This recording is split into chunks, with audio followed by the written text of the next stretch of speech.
Chapter 675. Building ties. Afraid that Gehrman Sparrow would go back on his word, Anderson grabbed the 5 solely note as scenes of ordinary beef sizzling over flames and alcohol beverages without any additional sedatives surfaced in his mind. Well, this fellow actually accepted it. I was just saying it in passing in order to accentuate my persona, as well as to let him understand that it isn't so easy to borrow money from me so as to prevent him from hunting pirates and returning to the Fog Sea after borrowing a huge sum of money. Klein mumbled inwardly. To him, a Sequence 5 hunter wouldn't starve or have nowhere to stay when placed in a place with plenty of pirates, even if he didn't have a single penny. He indiscernibly shook his head and was about to leave the dock when he suddenly heard a boorish shout. "Gehrman!" Upon hearing Frank Lee's voice, Klein shuddered as he turned around, his nerves taut. The first mate of the future, the poison expert with a 7,000-pound bounty, stood by the shipboard and held his hands to his mouth. As though broadcasting his voice, he asked, "Where will you be most of the time? Where should I write letters to? I wish to share with you the latest results of my research." "I don't wish to know. This fellow probably doesn't have many friends. And I dare to be one of the many people he thinks of as friends but doesn't treat him as one. Yes, Admiral of Stars is still inclined towards Queen Mystic, and she lacks belonging to the Tarot Club. To openly develop a snitch at her side, no, a source of intelligence. It helps in my shock and awe tactic towards her, and it's a kind of Gehrman Sparrow-level punishment imposed on her. With this as a bedrock, it would be reasonable and natural for Mr. Fool to punish her." Klein's thoughts raced as he took out a notepad and fountain pen used for divinations from his pocket. He scribbled down the summoning ritual needed to summon his messenger, and he didn't forget to include the additional requirement of a gold coin. With a whoosh, Klein flicked his wrist, sending the note flying at Frank Lee like a dart, landing accurately in his hand. "Excellent!" Frank Lee glanced at the information on the piece of paper and waved his hand in delight. Klein didn't delay any further as he picked up his leather suitcase, left the dock, and began searching for a hotel. During this process, he was originally very adamant about objecting to Anderson's request to stay in the same hotel, but on second thought, he agreed to it. He was afraid that this fellow who was plagued with bad luck would get into trouble again, bringing about a disaster to the innocent guests and attendant. Therefore, he decided to monitor him up close and decisively handle the problem if required. After checking in, Anderson went into his room with his key. Bang! He sat down on a reclining chair as though a heavy burden was released. After leaving those dangerous waters, he finally felt like he was human again. He didn't need to worry about suddenly dying. After he laid there silently for a while, Anderson Hood slowly got up.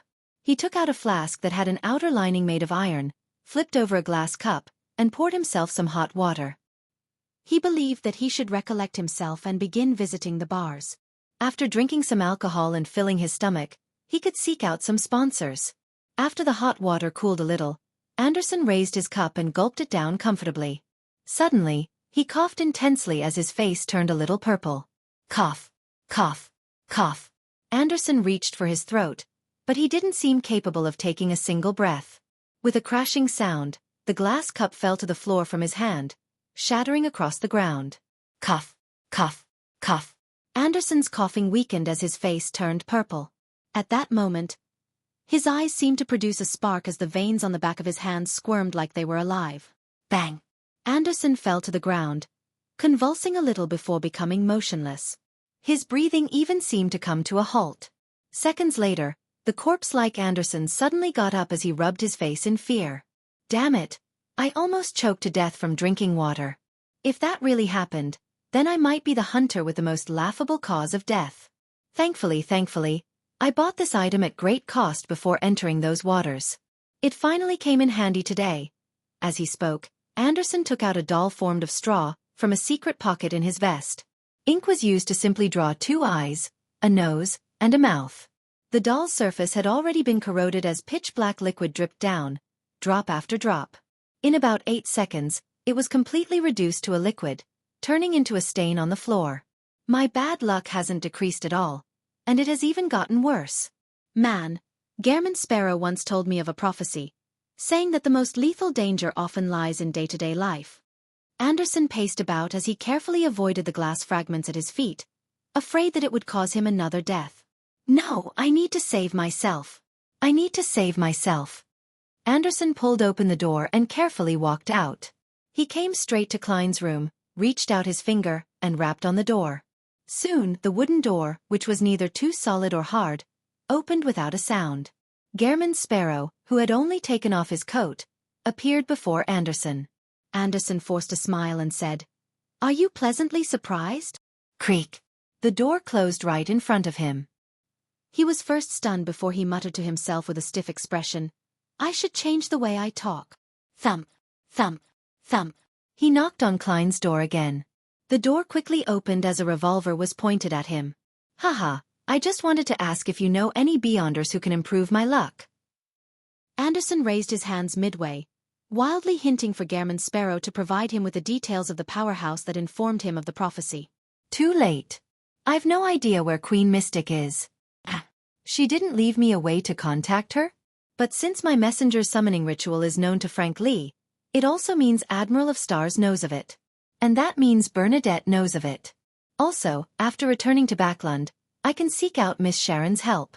Queen Mystic is in her circles, even though the frequency of her appearance isn't high." Klein gave Anderson Hood a look of pity. He wasn't fond of this strongest hunter, often mocking him inwardly and expressing all kinds of nefarious thoughts towards him. After all, Anderson was partially responsible for him losing his cufflink. However, it was only limited to his thoughts. He had no intentions of actually putting it into practice. If Anderson truly sought his help, he similarly wouldn't reject him.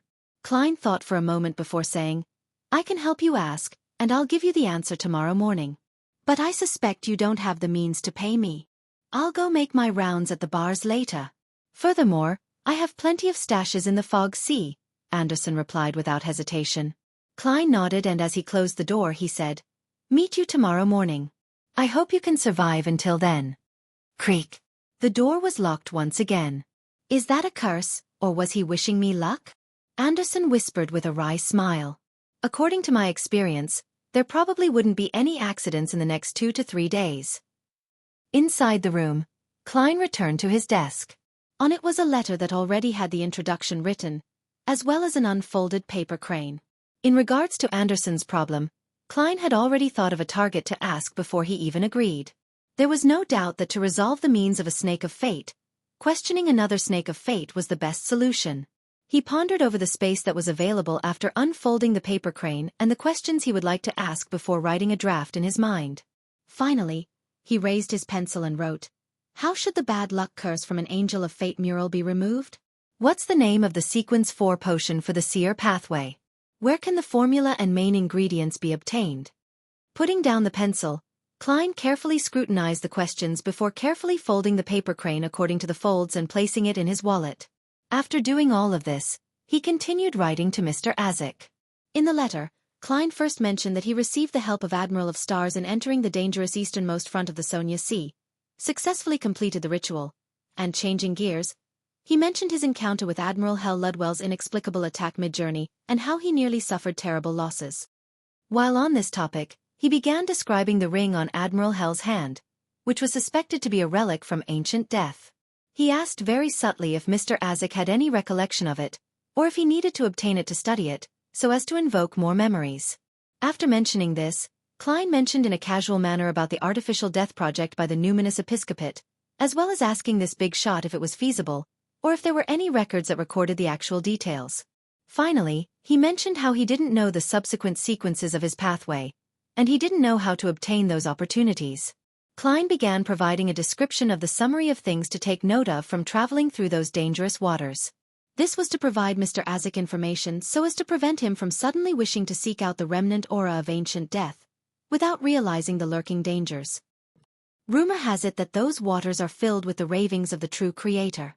The higher the sequence, the clearer one will hear it, making it easier to be influenced and resulting in madness or a loss of control. This is demarcated by sequence 4. But a small number of demigods have found the means to act freely there. Klein wrote at the end of his letter.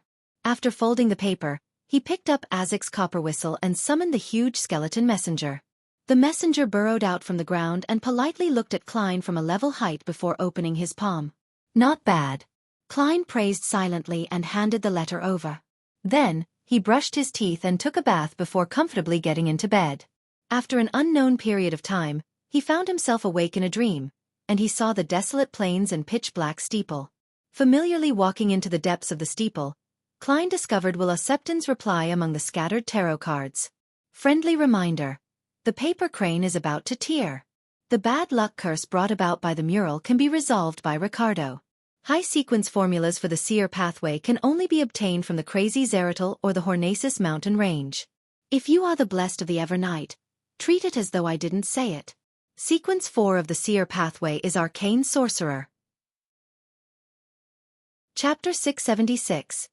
Tripartite Transaction Bizarro Sorcerer. Klein suddenly woke up from his dream as he opened his eyes to see the dark night. It's not noon yet. It's still very dangerous. He mumbled before returning back to sleep. At this moment, he finally recalled that he had already left those dangerous waters. He wouldn't vanish or go missing if he wasn't sleeping at the end of the night. Phew, it's this kind of stable environment that's good. I have to say that mysteriously vanishing due to not sleeping after dark is something that can be used to scare kids, making them not dare to sleep late. Heh, I was often scared by such stories when I was young. Klein sat up, walked to the desk, and poured himself a cup of water. After a moment of silence, he gulped down a mouthful of water as he gradually recovered his ability to think. Zeratal really went mad. What exactly did he encounter, or what happened to him? Bizarro Sorcerer. Sequence 4 is called Bizarro Sorcerer. The seer pathway's main focus is on being tricky, crafty, pranky, and paranormal? Or should it directly be summarized as being bizarre? Yes, clown, magician, faceless, and marionettist do give me such a feeling. Seer appears to be an exception, but in the eyes of others, the style of a charlatan might appear rather strange and terrifying at times. That's why Zeratal said that fate isn't the main domain of this pathway. Also, it's clear that beyonders of this pathway are more inclined to being spellcasters.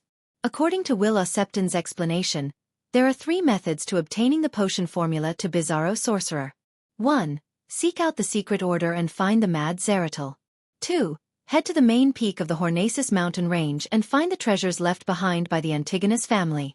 3. Obtain it from the church. For example, that Antigonus family's notebook might contain the corresponding formula. But each one of these 3 options is more dangerous than the other. According to Emperor Rosel's description, Zeratal was a Sequence 2 miracle invoker a long time ago, a true angel. Later he even advanced to Sequence 1. He's equal or slightly weaker than a king of angels.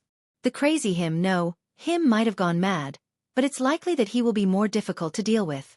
At the very least, there's no possibility of me convincing or tricking him.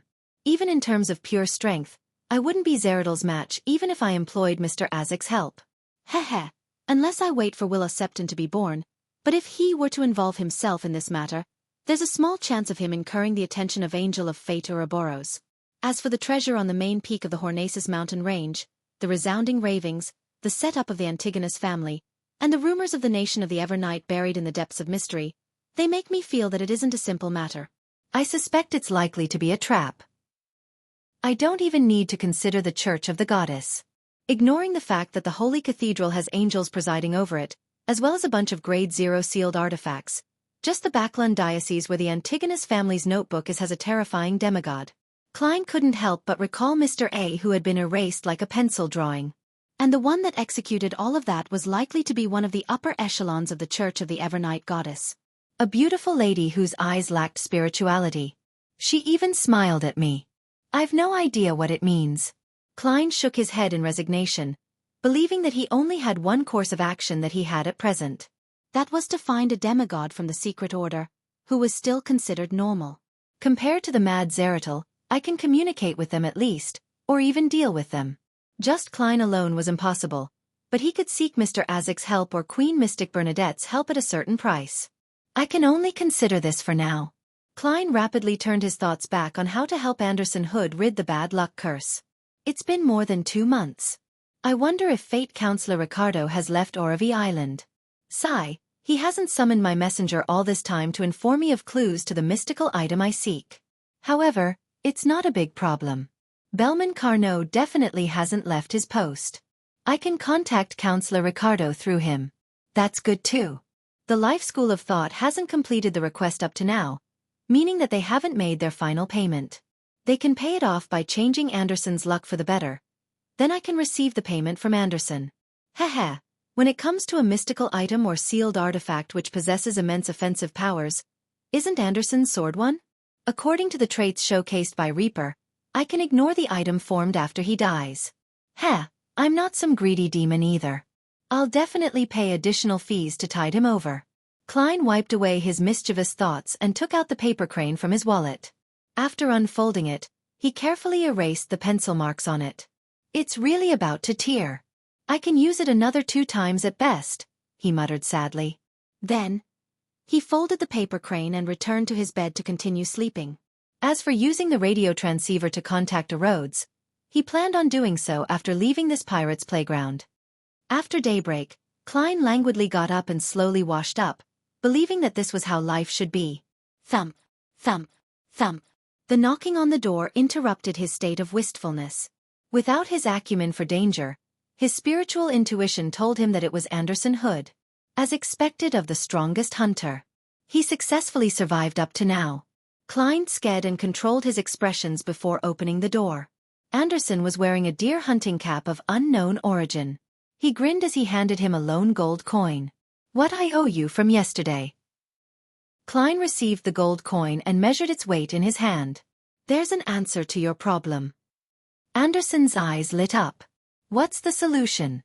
Don't tell me that the answer is that there are no solutions. Am I such a person? I'll just say that it's hopeless, so just wait for your death.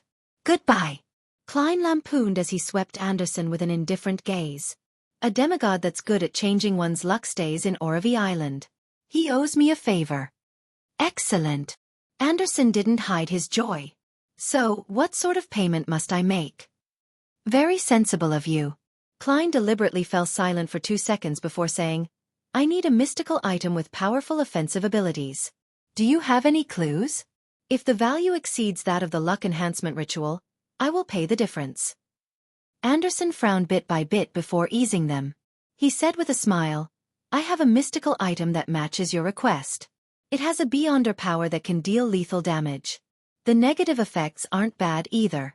You will still be able to eat and sleep while having some bad luck, easily attracting monsters and enemies. Occasionally, you will be talkative and be a little off-putting. Haha, it's a joke. To be frank, my death brachydont is the mystical item you need, but it's the only weapon I have left. I do have one relevant clue. It's a rather special revolver. The bullets it shoots have the effects of weakness attack, lethal attack, and a slaughtering effect. Furthermore, it can be matched with bullets of different characteristics. The negative effects include developing a weakness that originally didn't exist after every use, such as the fear of light, the fear of ships, the fear of dogs, etc. And such a weakness will last for 6 hours. There's almost no negative effects when having it on you. It just makes you easily thirsty. This is something completely tolerable.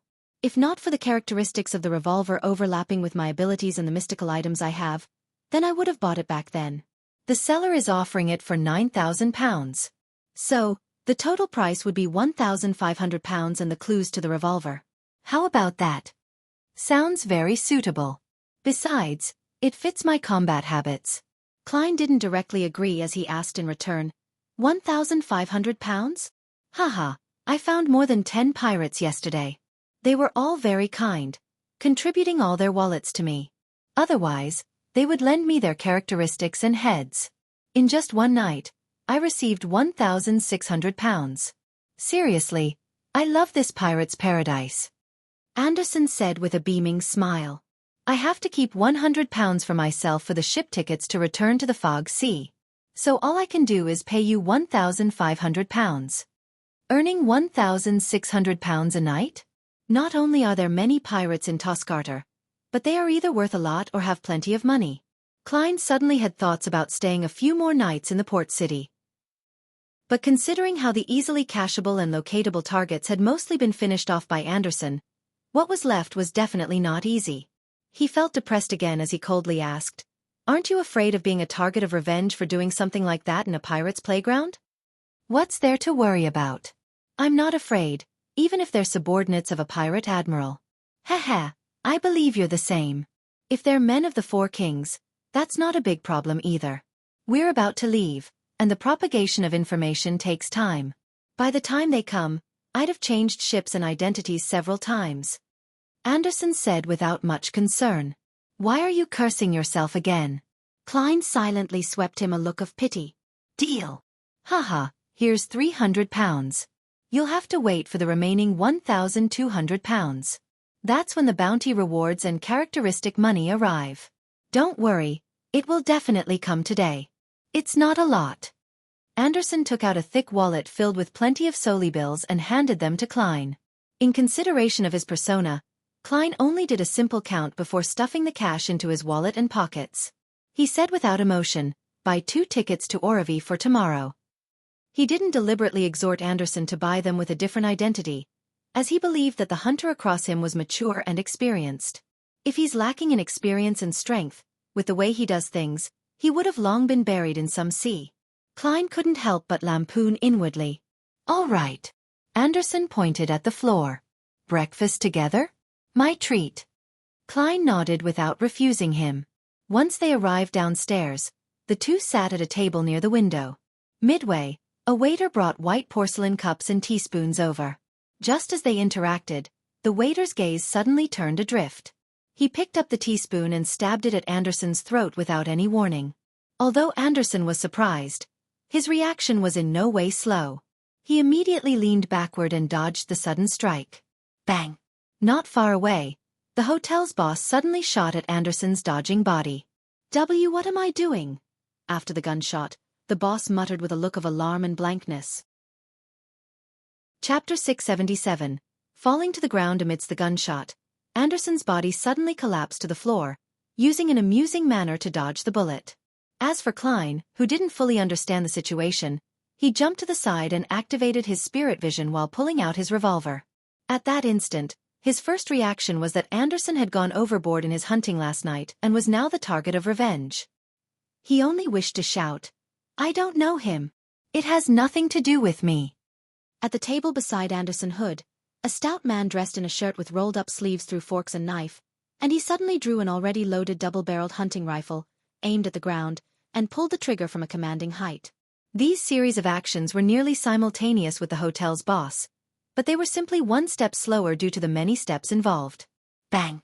The scattershot sprayed out countless tiny shrapnel, riddling the ground with holes. Although Anderson had dodged in time and avoided most of the blast, he was still struck by a portion of the shrapnel as his sides were immediately left mangled. Just as Klein was about to kill the stout man with the double-barreled hunting rifle to help Anderson Hood get out of danger, he realized that the man suddenly turned blank, just like the hotel's boss. He was then filled with alarm and horror as though he had jolted out of his stupor. That's not right. They're not the true assailants. Klein rationally stopped attempting to pull the trigger. He quickly swept his gaze across the restaurant. Discovering nothing with his spirit vision, he tapped his left thumb on the first segment of his index finger twice, activating his spirit body threads vision. At this moment, all the ladies and gentlemen in the restaurant had stood up in a fluster due to the sudden shootout. All of them were rushing for the exit. When passing by the tumbling Anderson, an elegantly dressed lady with pretty good looks suddenly paused. She released the dark-colored glass bottle she held in her hand and poured it at the strongest hunter. Sizzle!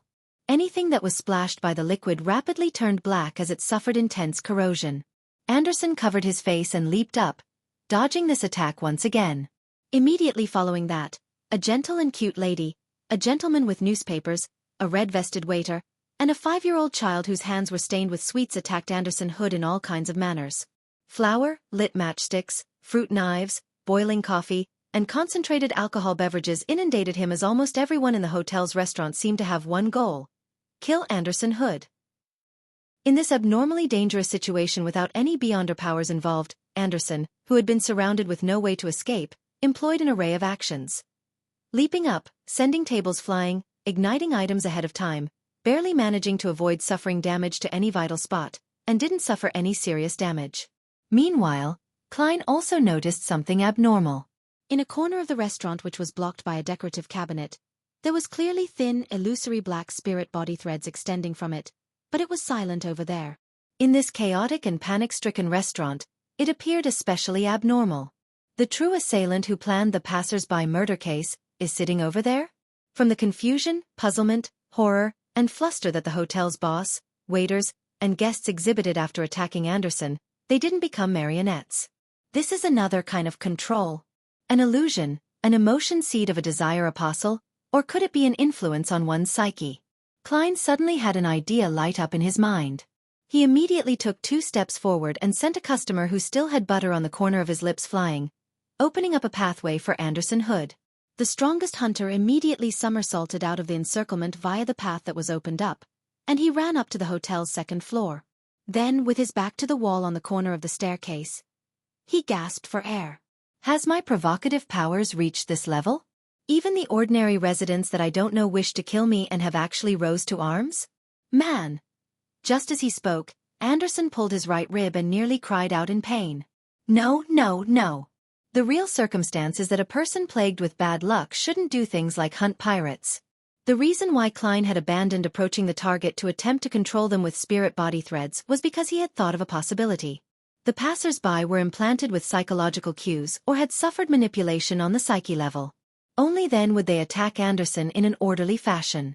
This didn't match the beyond powers of a desire apostle, as the attacks by the manipulated passers-by were targeted and precise, without showing any observed signs of preparation. And Klein had formerly heard of the name of the potion formula of a sequence 4, manipulator. In addition, according to the psychiatrist released from creeping hunger, Klein always suspected that Toscarter Island had a mission or figure related to the psychology alchemists. In addition to the psychological cue and the control on the left side of the mind, it was rather similar to that of the spectator pathway. Klein had long believed that a manipulator very likely belonged to the spectator or dragon pathway, thus making the outline of the matter relatively clear. The psychology alchemists really does have an important base in Toscarter Island. They also sent a sequence 4 demigod go watch over it. This demigod influences certain pirates and makes them unknowingly do his bidding. But these pirates had unfortunately ended up as Anderson Hood sponsors last night. Hence, their true investor came knocking. Keeping his expressions in check, Klein looked at Anderson and indifferently said to him, "It's likely that one or several of the pirates from last night is involved with a hidden demigod on this island. Do you think something like that can be done by a mid-sequence beyonder?" "I can't be that unlucky, right?" Anderson's voice grew softer before it turned into a mutter. "Indeed, those people were controlled and are innocent. Thankfully, I didn't attack back, or I would become the main suspect of a shocking murder case and be given a bounty. When that happens, I'll be in trouble and could only become a pirate." The corners of Klein's mouth twitched slightly. If the ones being controlled had been pirates with beyonder powers, or mandated punishers, or priests of the Church of Storms, how would it develop? I would already be dead. Anderson threw up his hands as he said in realization, "You mean he doesn't want me dead and only wants to give me a warning?" Klein nodded in a serious manner and said, "So you still have a chance. Yes, to apologize. Go see what that demigod is up to. Apologize." Anderson's face wrinkled immediately. Placed in a difficult position, he said with great difficulty, "I have quite a reputation in the Fog Sea." Klein didn't say a thing. He stood up, patted his coat and prepared to walk off. At this moment, Anderson lunged forward and rushed to the entrance of the staircase ahead of Klein. He yelled, "I'm sorry. It was my fault. We can talk about anything." He paused for a second and repeated again, "I'm sorry. It was my fault. We can talk about anything." Clap, clap, clap. A series of slow claps sounded on the first floor as a figure appeared at the staircase. Amidst the light footsteps, this figure slowly walked to the bend, but Klein instinctively moved his gaze away as though he didn't wish to know what that person looked like. In addition, he realized that he didn't have any intentions of raising his arms or aiming his gun. It was as though he had been cued and had lost the intention of resisting. This is terrifying. Yes, it's not a face-to-face hypnosis, which is why I could detect it. But if I was directly targeted, the repercussions would be unimaginable. I can be influenced now. In the way Miss Justice would explain it, the other party will use the sea of collective subconscious to silently arrive beside my island of consciousness, and then they would do something to a certain extent. Klein came to a realization as he had the sudden urge to leave and return to his room. This is the silent instruction given to me by the demigod? Klein roughly understood that the other party wished to communicate with Anderson in private. Hence, he didn't resist and walked to the stairs before returning to his room. In less than 5 minutes, Anderson knocked on his door, his face grimacing. Done talking? Klein asked without much surprise. Anderson gave a heavy nod. Phew. Yes, he got me to help him do something. As for what is it, I can't tell others. Do you still remember what he looks like? Klein deliberately asked. Anderson thought carefully as he suddenly frowned. I don't remember. As expected. Look at you. For 1,600 pounds. You offended a demigod. It wasn't worth it at all. Klein silently sighed and then said, Can we leave tomorrow? Yes. There's no rush for that matter. Let's resolve the problem with my bad luck first. Anderson didn't hesitate to answer. Klein didn't speak further as he pointed at the floor. Still having breakfast? Anderson was first taken aback before revealing a smile. Of course. No type of frustration can influence eating and sleeping. The two went down to the first floor and discovered that the waiter was silently clearing up the shattered items. The boss and the customers had all forgotten what had happened. After breakfast, Anderson continued going out, busy obtaining his bounty rewards and Beyonder characteristics money. He also did some preparations while Klein stayed in his hotel room, converging the spirituality that overflowed from his advancement and using worms to test his marionettist Beyonder powers. At 2:30 in the afternoon, he went above the grey fog ahead of time and began practicing for the upcoming tarot gathering.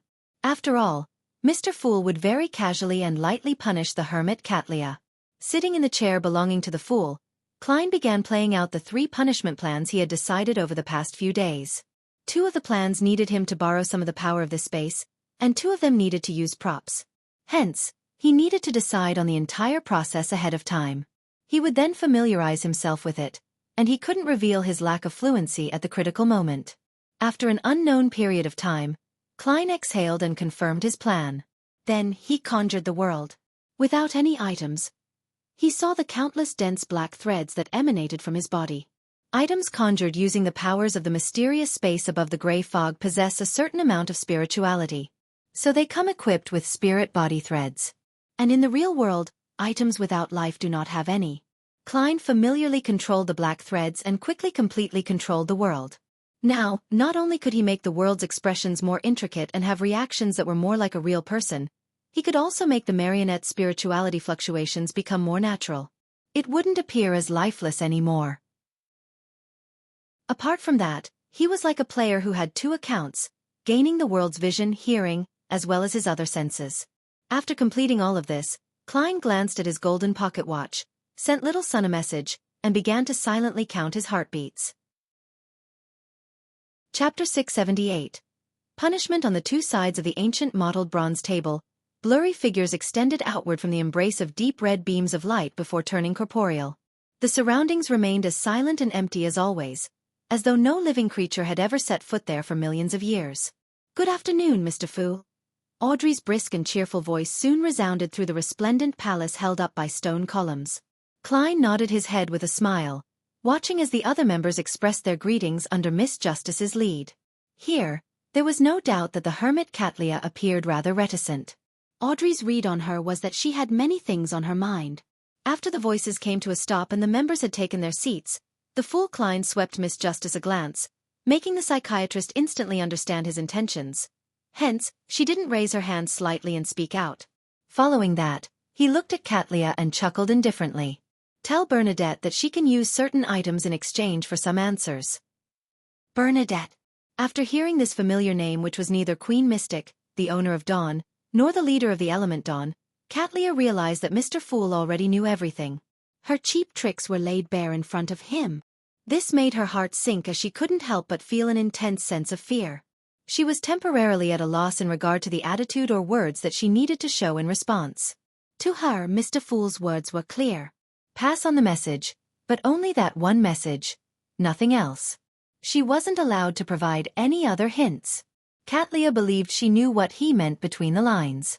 Bernadette? That's a common name for Intis females. Who could it be? What is the answer she wishes to exchange for? What relationship does she have with Ma'am Hermit? Ma'am Hermit had privately made a request, and Mr. Fool's answer is, yes. No, that's not it. Definitely not it. If it's a private and reasonable request, Ma'am Hermit wouldn't have mentioned it specially in front of us. He would have directly replied to her prayers. He is giving a warning? Audrey forgot to observe the other members as a series of questions flashed through her mind. Following that, with her acumen from the spectator pathway, she grasped Mr. Fool's true intentions. Following that, she had a particular theory. Ma'am Hermit had privately hinted about our tarot club to this Ma'am Bernadette because she hopes to acquire some answers. Mr. Fool is very displeased regarding this matter, so he pointed it out directly and gave this first-time offender a warning? Seriously, why would you divulge matters of the gathering to others? I haven't even told Susie. This will bring danger to everyone. Thankfully, Mr. Fool is around. Audrey nearly puffed up her cheeks, forgetting her image and etiquette. For the first time, she realized that not every tarot club member had a sense of belonging like she did, showing such reverence and faith in Mr. Fool. The Hanged Man Alger, the Magician Furs, and the Moon Emlyn also had similar questions and theories, but their focus wasn't the same. As Alger anticipated what Mr. Fool would do, he began to wonder who this Bernadette, a commonly seen female Intis name, represented. He was curious as to why the reserved hermit would risk divulging some information on the tarot club. While Furs was worried if the existence of the tarot club would be exposed, she also instantly imagined a spy and double spy story. Emlyn watched in schadenfreude, believing the hermit to be truly foolish. Heh! Even our Sanguine's ancestor treats Mr. Fool equally and had sent me as an envoy to be nurtured.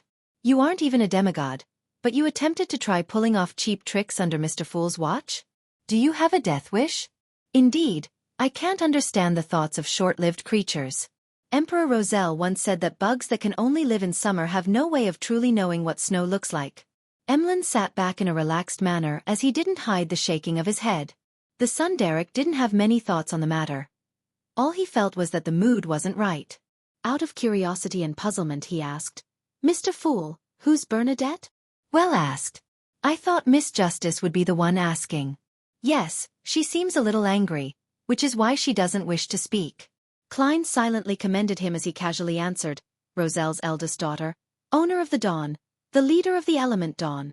He mentioned all of Bernadette's identities, making her appear without any secrets before all the tarot club members.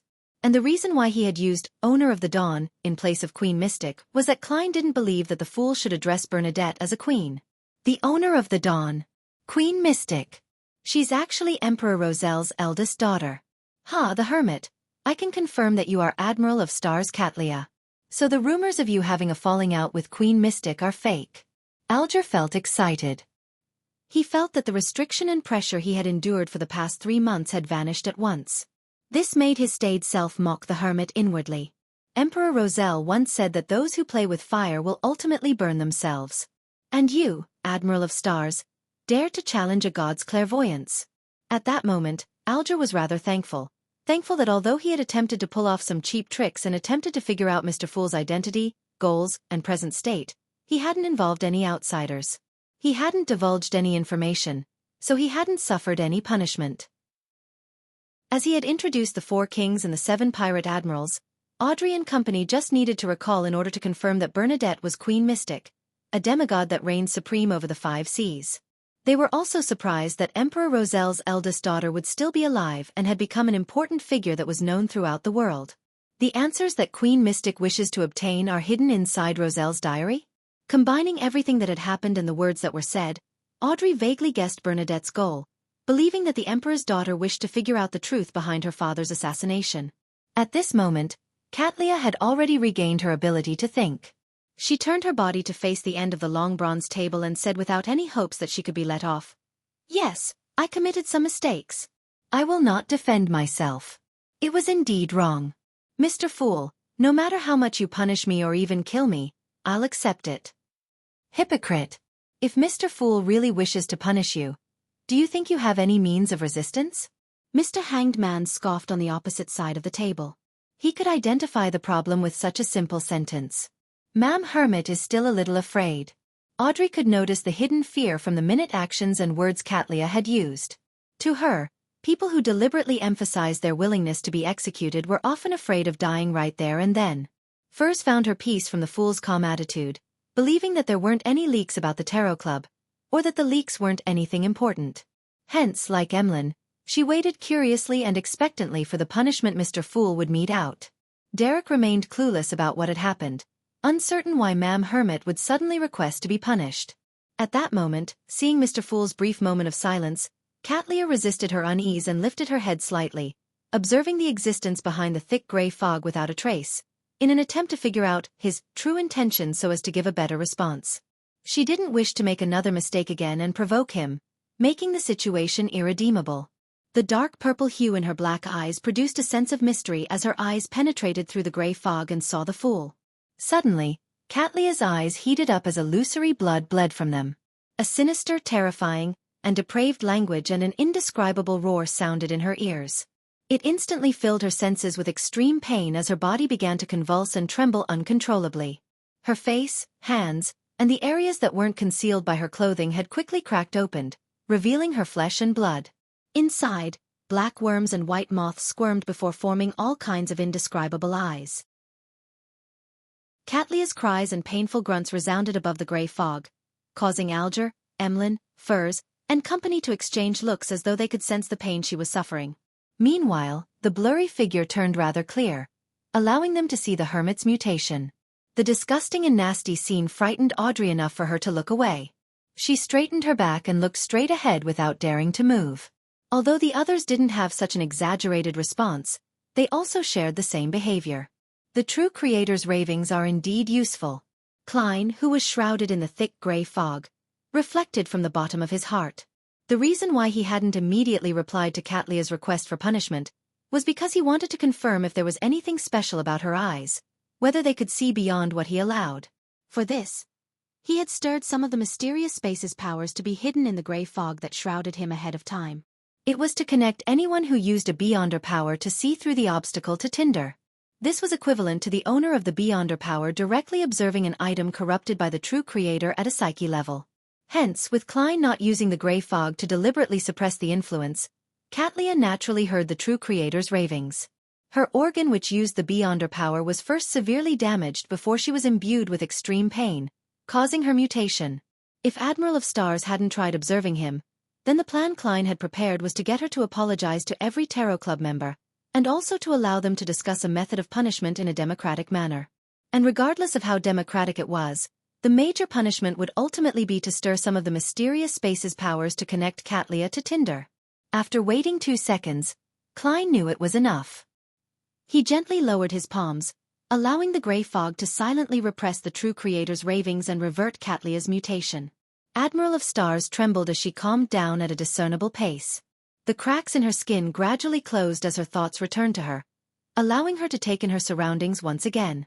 At this moment, Alger said in a deep voice, as though he was warning himself, "Do not pry into the mystery of God." Chapter 679, Murder Request, Do not pry into the mystery of God. Alger's whisper soon disappeared, but it continued resounding in everyone's ears, making them realize a reality.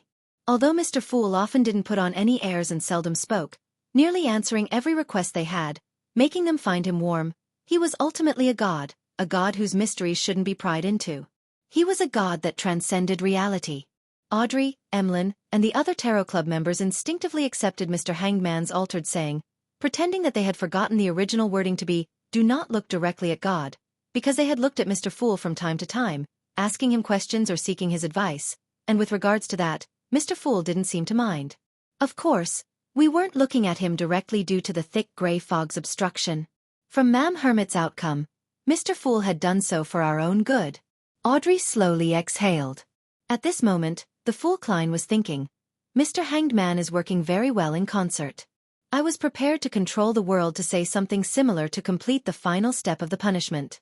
He originally felt that getting the fake world to say something like, "Do not lie to God," or "Do not pry into the mystery of God," would make it somewhat embarrassing.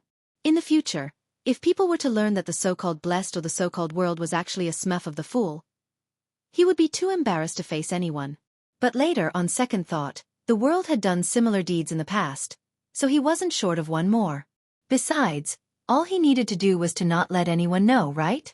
Having overcome his mental barrier, Klein had planned on acting according to his rehearsals, but to his surprise, reality went better than he had expected. The Hanged Man seemed to be shocked to the bone as a result of the hermit's punishment. As such, he helped him say the sentence, "Do not pry into the mystery of God," making the effects even more natural and perfect. Yes. The problem of Ma'am Hermit's leak of information regarding the Tarot Club was only briefly tapped on by the Fool. He had given a warning via the insinuation behind his words, but she later suffered from prying into the mystery of a god. It wasn't truly the Fool's intentions. This is the outcome I wished for the most. This can effectively uphold the Fool's image. After all, a god wouldn't be petty with mortals, as it would only tarnish his reputation. However, the way Ma'am Hermit does things is way too bold. I just realized and confirmed today that she has pried into the mysteries of the Fool more than once. Although it wasn't for any vile motives, it's also something worth punishing her for. My previous reactions must have made her believe that I had acquiesced her observations, so she made it a habit. In the end, she ended up falling headfirst into my expectations. In addition, without fully grasping Mr. Fool's attitude, she directly gave hints to outsiders. Her boldness is obviously extraordinary. This means to show that she hasn't suffered enough in the past. Today's lesson should be enough to drill it into her for a very long period of time. Thinking back to her state in her dream, all of this seems pretty much the expected outcome. Sparing the rod spoils the child. I also managed to put Mr. Hanged Man, as well as the other members in check today as a result. Klein silently muttered to himself in amusement, surveyed the area and said calmly, "That shall be all." Upon hearing that, the hermit Katlia, whose spirit body had just recovered, felt relieved. She felt intense fatigue and joy surge through her body. All she wanted was a reclining chair for her to rest for a while. The first time is a warning, but the second time wouldn't be a nice outcome. This pirate admiral sighed silently, warning herself not to try her cheap tricks any further or believe that her hints could fool Mr. Fool. She was also not to attempt to pry into his secrets. The pain she received was in no way weaker than the torment of having knowledge injected into her by the hidden sage. Therefore, she believed without a doubt that Mr. Fool was essentially a god. A true god. An unfathomable god whose mysteries couldn't be pried into. Thankfully, Her Majesty now knows where she can exchange the answers she has been desperately looking for all this while. I don't need to hint to her or tip her off in the future. Katlia turned her body to the side again, trembling as she looked at the end of the long bronze table. This time, she only dared to look at the end of the table or the armrest. The dark purple hue in her eyes had also turned faint. Amidst silence with sincerity she said, "I'll remember your leniency in sparing me." In the grey fog, the Fool Klein nodded gently without repeating his previous words. After a moment of waiting, the magician Furs straightened her back, looked around, and spoke before Justice Audrey. "Everyone. Is anyone interested in an assassination mission? The target is an important member of a cult." Grateful for the favors her teacher Dorian Gray had given her, Furs had been recently hoping to do something for him. After some consideration, she placed her sights on the Aurora Order Oracle who had dealt immense damage to her teacher's family. Louis Veen, who could be a scribe or traveler. She didn't let Lamino's travels get to her head to the point of believing that she could kill an experienced Sequence 6 or Sequence 5 Beyonder who was good at escaping. The reason why she had such considerations was that she believed that the secret organization known as the Tarot Club, which was backing her, would provide her with unimaginable support. Ma'am Hermit and Mr. World both appear to have the means to fight Louis Veen. With any of them taking action, and with me using Lamino's travels to help, it's not impossible for us to succeed. Furs began formulating the most ideal situation. Of course, she knew that her current savings weren't enough to kill a powerful Beyonder like Louis Veen. After all, with her £830, she probably couldn't even buy a single hand of his. She knew very well that back then, Miss Audrey Hall had spent more than £10,000 to kill an Intis ambassador, a Sequence 6 conspirer. The cost of assassinating Louis Veen, who was of a similar sequence or even higher, was obvious. Furs planned on agreeing to a series of requests that the executor of the mission would have, helping the executor complete matters they found inconvenient to do themselves, in order to pay off the cost of the mission. She believed that after obtaining Lamino's travels, she was equipped with the abilities to complete certain difficult tasks. After hearing Miss Magician's request, the Hermit Katlia, the Hanged Man Alger, and Justice Audrey cast their gazes onto the world.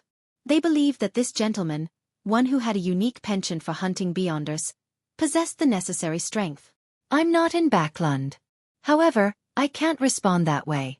Otherwise, it would expose the possibility that Mr. Fool only has 2 to 3 blessed to Mr. Hanged Man and Ma'am Hermit. Klein controlled the world, overcoming his emotions as he hoarsely laughed. Where? Which cult? What's his sequence? What unique powers does he have? Mr. World is a little different from before. I can't explain it clearly, but it feels like he's suddenly in a better mood. Perhaps, he has really encountered something worth being happy about. Audrey suddenly noticed the difference as she excitedly imagined what could have recently happened to Mr. World. Furs happily replied. He's an oracle from the Aurora Order. He's in Backland, formerly a Sequence 6, but he might be a Sequence 5 now, but I can't be sure. He can record the Beyonder powers that others have used and can use them once. He's good at escaping any form of entrapment, and it's difficult to surround him. Perhaps, he might be able to travel through the spirit world. The target is an oracle from the Aurora Order, a Sequence 6 or 5, with powers seemingly from the apprentice pathway. Indeed, Miss Magician doesn't appear as simple and ordinary as she seems. My original judgment was right. Katlia quickly returned to her usual state. She wasn't surprised that the magician would actually dare conspire against a particular gentleman from the Aurora Order. As for which oracle he was, she wasn't sure because the only ones she knew were Mr. Z and Ma'am D. Meanwhile, Klein also quickly evaluated the situation. An oracle from the Aurora Order, that makes it impossible for him to be innocent. Rather, he's a madman who destroys lives. Killing him doesn't make me feel guilty. It's not like I haven't offended the Aurora Order more than once or twice. Sequence 6 or 5. That's something I can handle. I've seen something that matches the trait of recording and releasing Beyonder powers as described by Miss Magician. Mr. A had used it before, but it might not really be it. To me, it doesn't matter if he's good at escaping and traveling through the spirit world. As long as I'm close to the oracle and successfully control his spirit body threads, there will be no way for him to run. It's hard to tell what will happen in a direct clash. I do have quite a solid chance of success if I sneak an attack in. Of course, succeeding at a sneak attack is a whole other matter. After some serious consideration, the world looked at the magician Furs. I can consider taking on the job, but not anytime soon. It will, at the least, be 2 months later. He wasn't sure what other accidents he would encounter at sea, so he had been rather relaxed on the time period. 2 months later.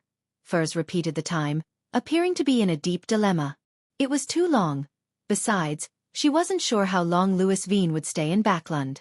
At this moment, Alger, who had been watching from the side, deliberated and interjected. Miss Magician, do you need to kill that Aurora Order oracle personally? No, as you can see, I'm considering requesting Mr. World for help, Furs replied with a smile. Alger nodded as though in thought. The premise of killing someone is to be able to find the oracle. Can you find him? No, but I'll investigate, Furs answered frankly. Why don't you get the world to do it after your investigations bear fruit? The hanged man pressed. Yes, but I haven't decided. Furs was somewhat confused, unaware of the reasons as to why Mr. Hanged Man was asking her all these questions. Alger sneered.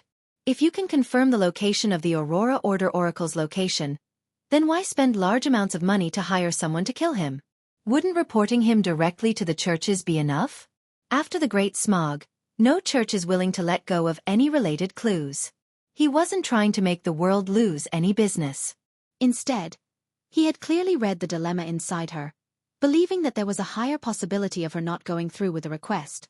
After all, too many incidents might happen in 2 months. Therefore, he gave some suggestions to ensure that this matter reached some preliminary agreement.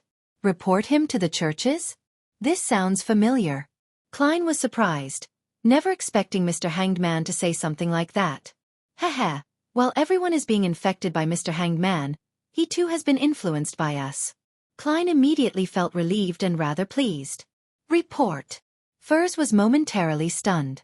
After a few seconds she whispered, That's possible. The Hanged Man smiled upon hearing that. You can do it this way. First, investigate your target and seek out his whereabouts. If you obtain anything in 2 months, then you can hand the matter over to the church. If the matter exceeds 2 months, and when Mr. World is free, then he can provide you the help needed. What do you think of that? Furs seriously considered it and said, Okay. When the time comes, I'll discuss the price with Mr. World.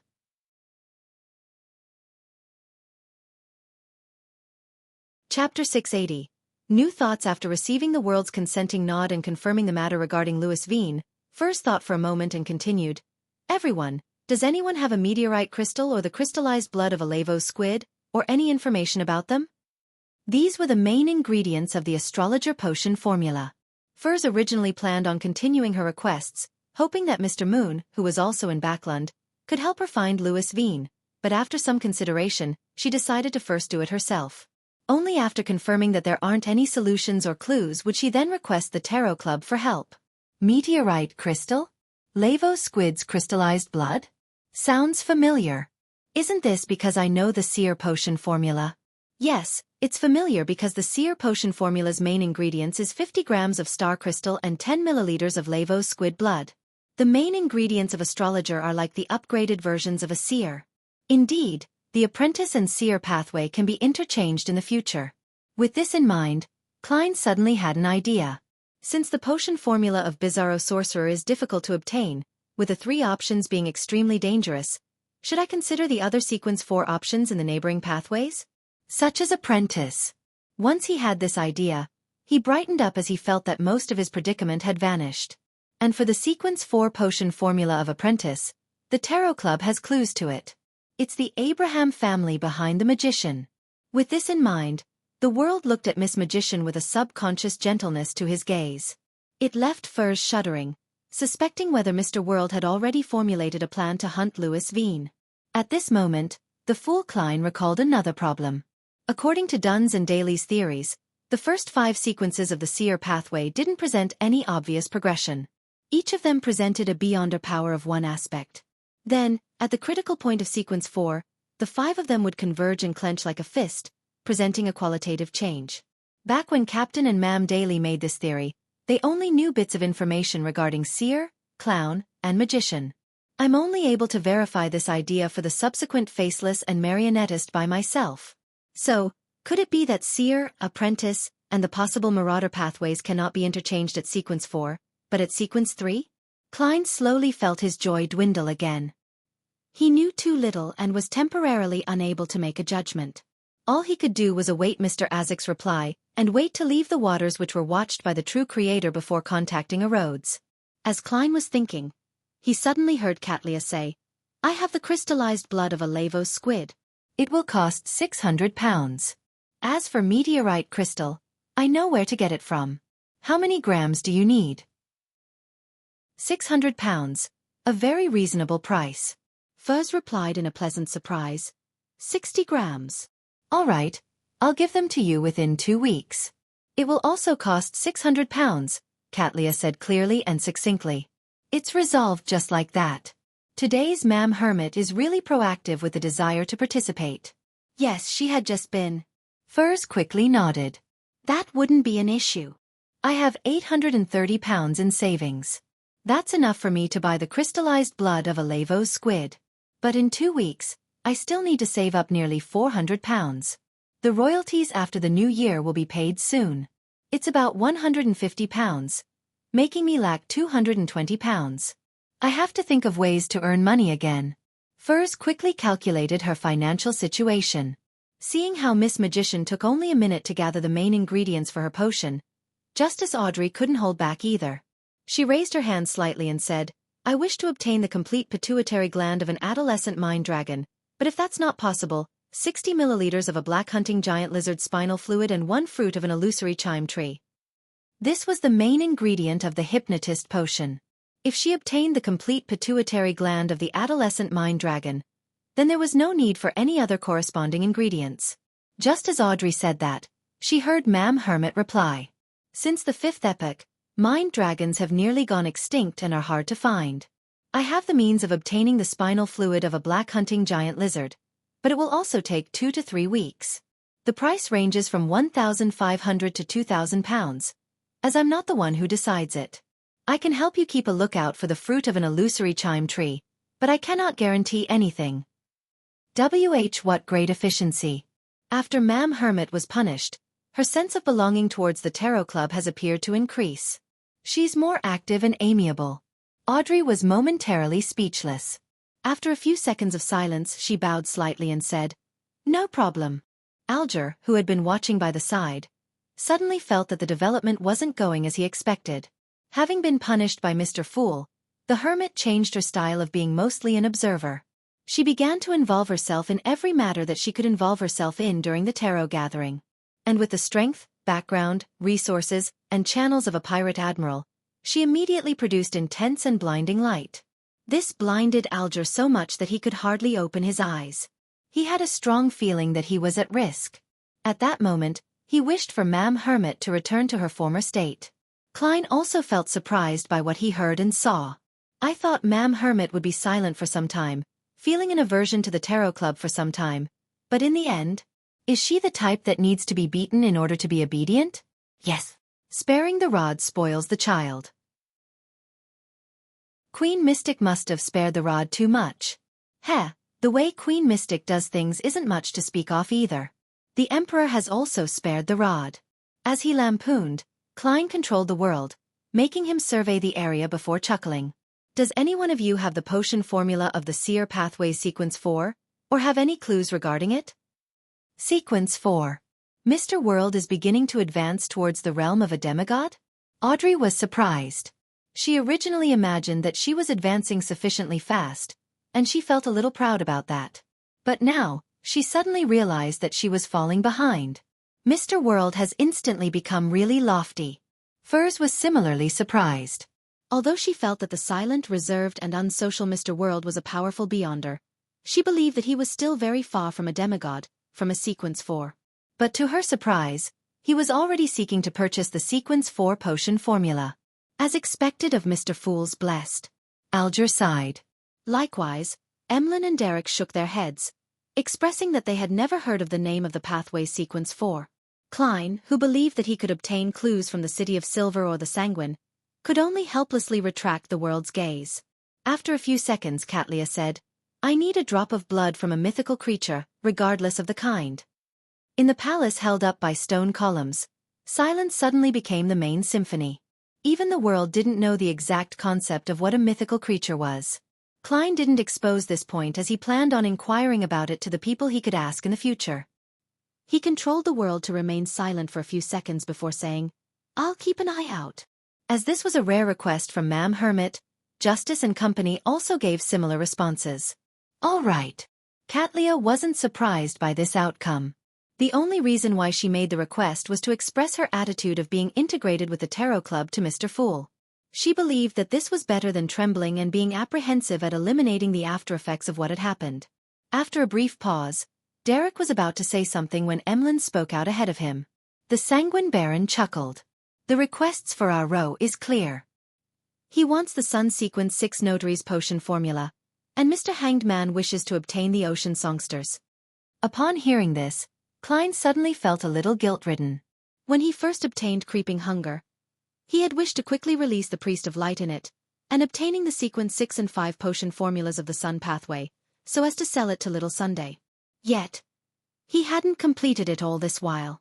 I'll walk around Toscarter's Pier tonight.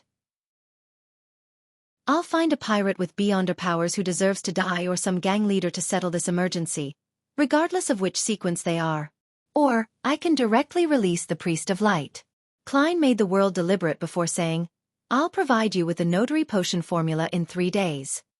Upon saying this, he looked at Little Sunday. You can consider what item you wish to exchange for it. All right, Mr. World, Derek replied in glee. As for the Ocean Songster potion formula which the Hanged Man needed, everyone didn't have any clues. Emlyn cleared his throat and said, My request is different from the last one. I hope that you can help me find the believers of the primordial moon. Every effective clue will be rewarded with £100. A direct confirmation will be £500. He looked at Mr. Fool to make a request and, after obtaining his approval, he conjured 5 things that resembled bounty notices. Each person received a set of the 5 bounties. He and Derek didn't have one. Klein controlled the world to pick it up and casually browse through it. Gallus Kevin, Dandy, Lara, Windsor Bearing, Argos. They aren't weak at all.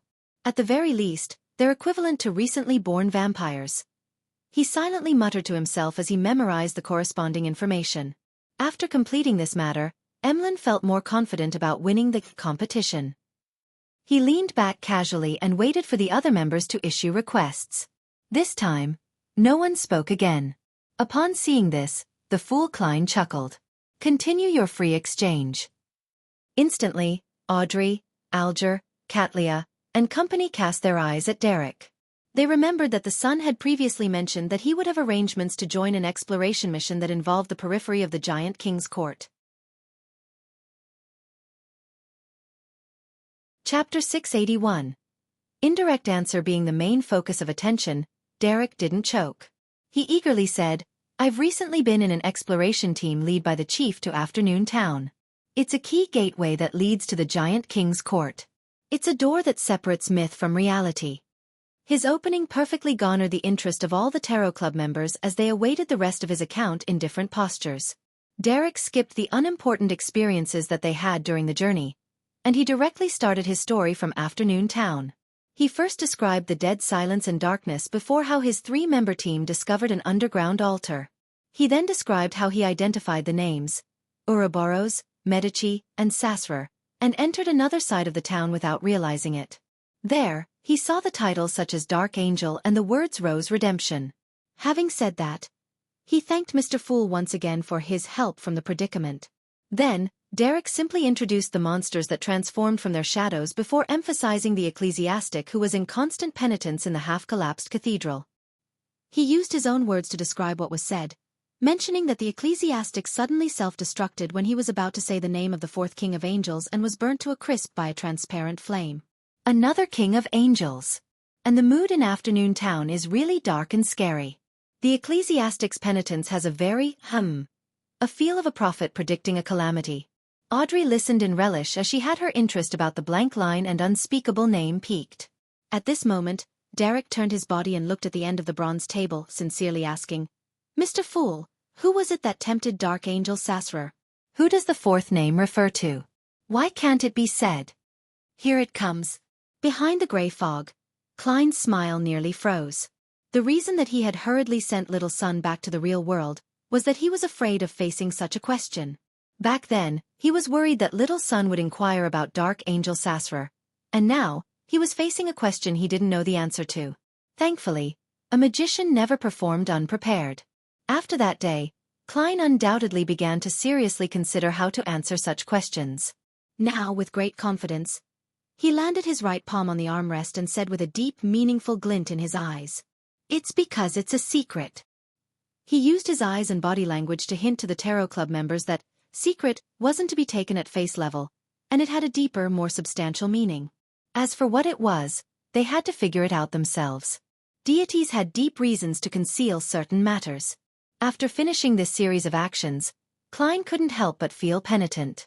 He felt that his charlatan vibes were increasing. Meanwhile, he felt regret that the hermit's prying into his secrets was a result of his temptations. This was because Mr. Fool would use his eyes and body language to provide additional hints.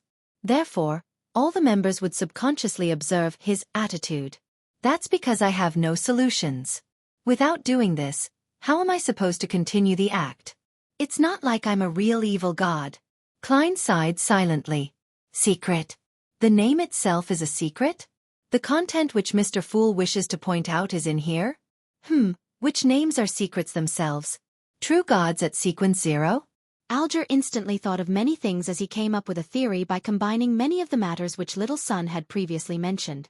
When a name itself becomes a secret, it means that the matter involves a true god. Furthermore, it's very likely to have the Evernight goddess involved. It's because she's the mother of secrets. The extreme danger of the darkness in the forsaken land of the gods indirectly proves this point.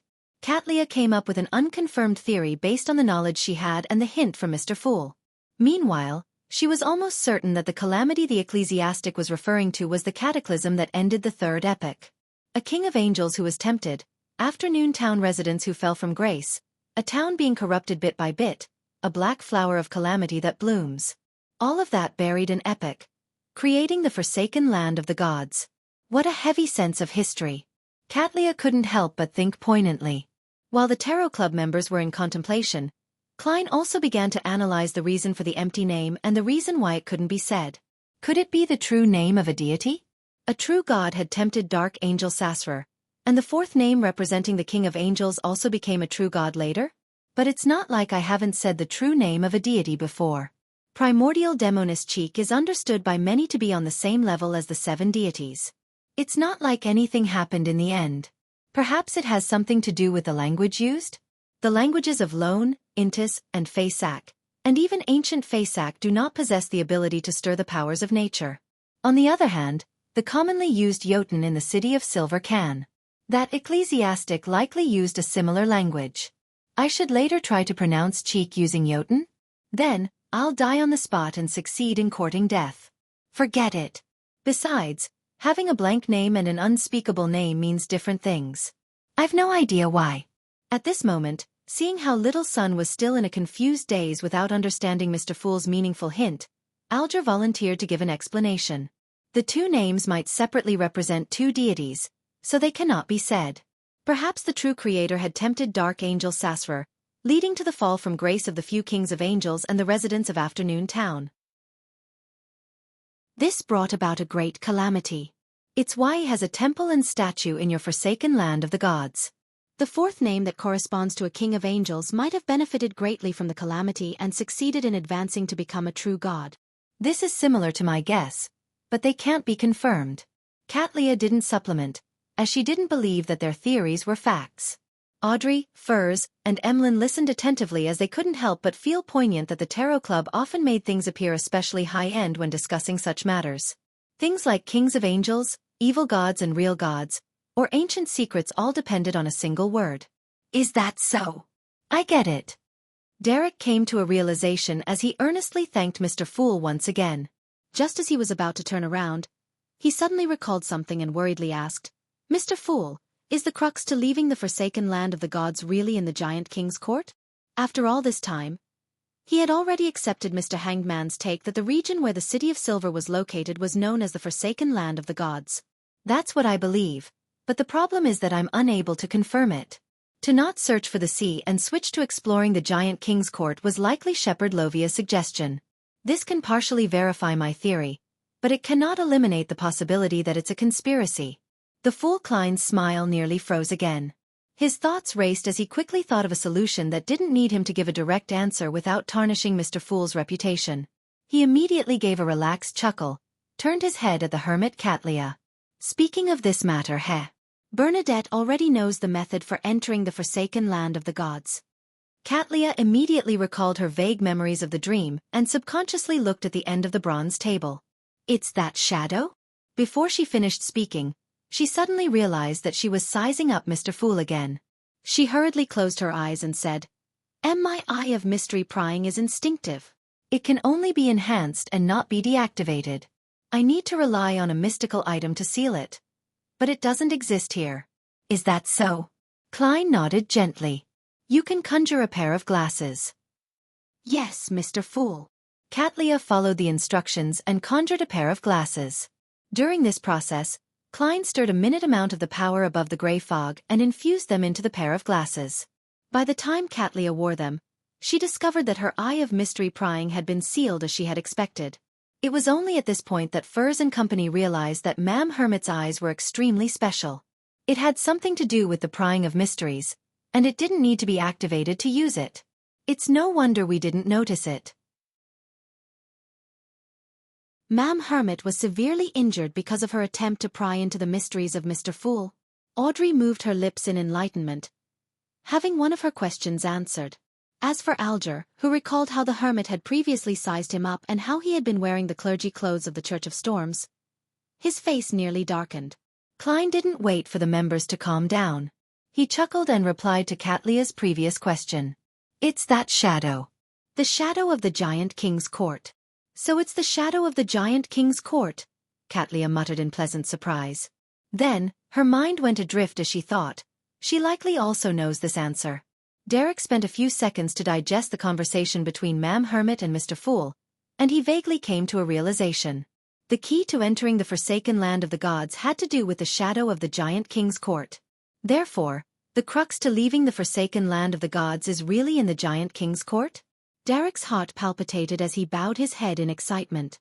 Thank you for your answer, Mr. Fool. Phew. Klein silently heaved a sigh of relief. He felt that such a situation was extremely draining on his brain. Alger kept his emotions in check as he looked around before looking at the hermit. Where's the shadow of the giant king's court? He didn't dare ask Mr. Fool, as his question about the forsaken land of the gods had previously been rejected. Katlia answered frankly. In the waters on the easternmost front of the Sonia Sea. In the dream of the night time there. I happen to wish to share with all of you what I encountered this time. Audrey and Furs simultaneously slowed their breathing as they waited excitedly for Ma'am Hermit to recount her encounters, which were bound to be fantastic. Chapter 682. Seeking food, Katlia controlled herself without looking at the world Gehrman. She said in a deep and slow voice, northeast from the Gargas archipelago, there's a safe sea route that allows one to enter those dangerous waters. She began her description with the deep abyss which separated the seas, the sun chariot which couldn't be viewed directly, the night which required sleeping, the terrifying ravings that filled the entire sea, and the shadow of the giant king's court which stood on the opposite mountain peak in the dream world. During this process, she didn't mention Gehrman Sparrow at all, deliberately avoiding any mention of him. As for the abnormalities that happened en route, she described them simply, such as the remnant aura of Mother Earth which caused hair to grow rapidly. Towards the end, she placed her focus on the ruin with a sleeping corpse and the adventurer's sailboat which had the words written in blood, Fountain of Unaging.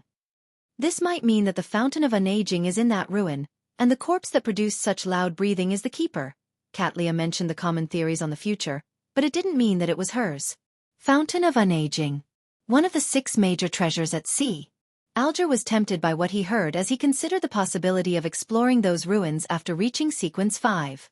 Audrey finished listening attentively as she shook her head slightly. I don't believe that the decisive meaning behind those words in blood mean that the Fountain of Unaging is in those ruins. After a second's pause, she attempted to analyze the deceased's state of mind. A person who's about to die after being attacked by monsters wouldn't point out matters regarding the treasure. If he wishes to warn companions or relatives who come looking for him, then he should have written that it's dangerous here, or speak about the source of the danger. If he plans to tell passing ships that the Fountain of Unaging is there, then he lacks the motivation to do so for a living creature at death's doorstep. Unless a conspiracy is hidden in this matter. The conspiracy of enticing people to enter the ruin to seek out the Fountain of Unaging might be how he can be rescued. Yes, if I were in his shoes, I wouldn't think of desperately telling others that there's treasure here. What's in it for me? Emlyn echoed. Only hatred, bone-deep hatred, will make me write something like that on the brink of death. Otherwise, I'd rather tell others how I should be buried or what kind of burial items I want. He'd scared and shook his head. Klein nodded indiscernibly. Controlling the world, he said hoarsely, the Fountain of Unaging is a scam. He used absolutely certain words without any additional words that would signify other possibilities. The Fountain of Unaging is a scam. Katlia looked at the world before retracting her gaze in thought. It seemed to corroborate with certain theories and guesses she had. Alger frowned, not that he didn't agree with the world's judgment or that he believed that Miss Justice's and Mr. Moon's explanations were devoid of reason. Instead, he realized that he had completely failed to consider this possibility. To him, this was a mistake he shouldn't have committed. After all these years, I'm still being temporarily blinded by immense profit. He fell silent for a few seconds and sighed. After exchanging what everyone had seen and heard recently, everyone began to teach little son ancient Hermes, and they learned some mysticism from each other. Time quickly passed as the Fool Klein surveyed the area after everyone came to a stop. Let's end it here for today. By your will. Audrey stood up immediately and curtsied with her illusory dress. The rest of the members said the same almost at the same time. As he watched the blurry figures vanish before his eyes, Klein wasn't in a rush to leave. He conjured a goatskin and fountain pen and wrote down the divination statement, the hope for my advancement to Sequence 4. Putting down the fountain pen, Klein held the goatskin and leaned back. As he closed his eyes, he entered a cogitation state and began silently reciting the divination statement. After chanting it 7 times, he quickly fell asleep and entered the dream world. The gray, blurry sky cracked open as he saw a towering mountain tear through the clouds. At the mountaintop, there was a collapsed palace whose walls were covered with weeds and moss as they showed obvious holes. Inside the palace's hall was a huge throne carved out of stone. It was adorned with dull gemstones and gold. It was mostly mottled and damaged. It looked as though it wasn't prepared for a human, as countless translucent maggots were bunched densely together. They squirmed slowly as they kept growing. Around the throne was a raving that seemed to penetrate the long rivers of time and history. It was illusory, ethereal, and constantly echoing. Hornacis. Phlegria.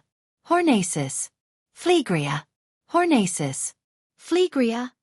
The moment the ravings entered his ear, Klein jolted awake before he frowned.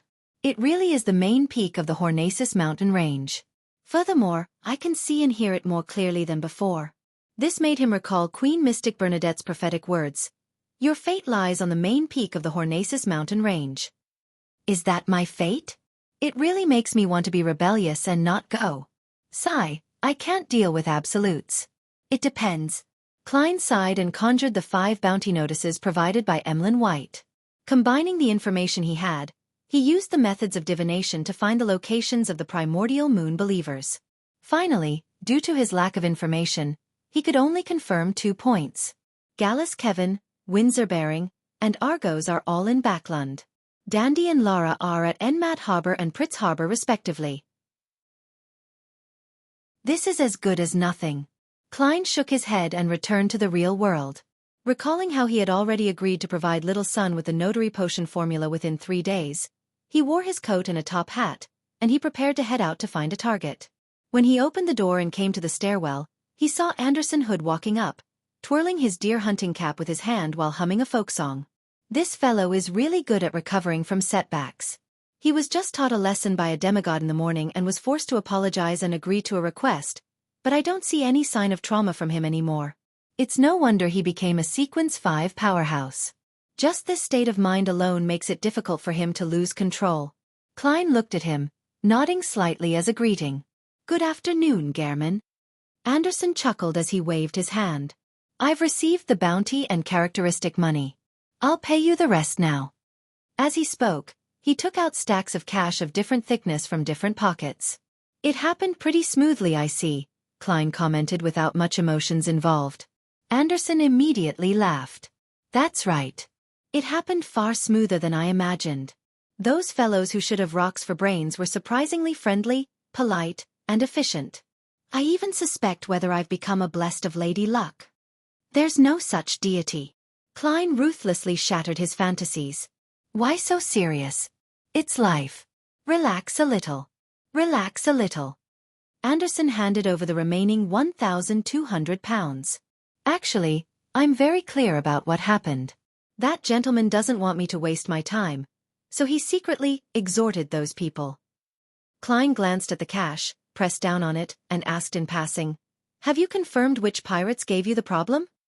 He was asking about the prey that resulted in the manipulator's involvement. There's no way for confirmation, Anderson said with a bitter smile. Do you think I didn't confirm it ahead of time? Although I appear nonchalant in front of you, I will investigate the prey's background and situation ahead of time to avoid provoking someone I can't afford to. Who knows? Sigh, I can only blame it on my bad luck. This fellow is more careful than I thought. That's right, his previous sequence was called Conspirer.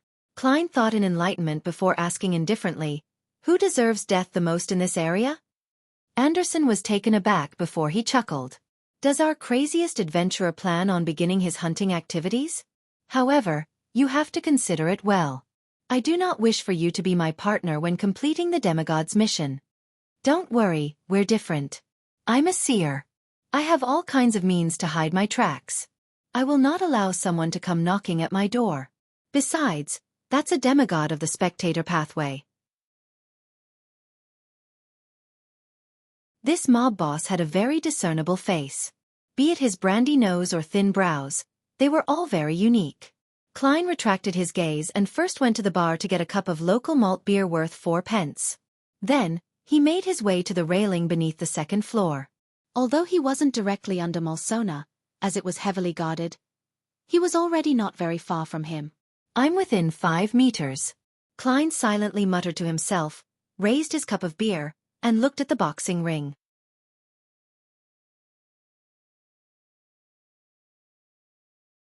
With a number of his bodyguards around him engrossed in the exciting and nerve-wracking boxing match, and the audiences roaring in an ever-increasing crescendo, as well as all the guards along the perimeter putting their attention on any possible attack locations to protect their employer, his obvious abnormality ended up being neglected.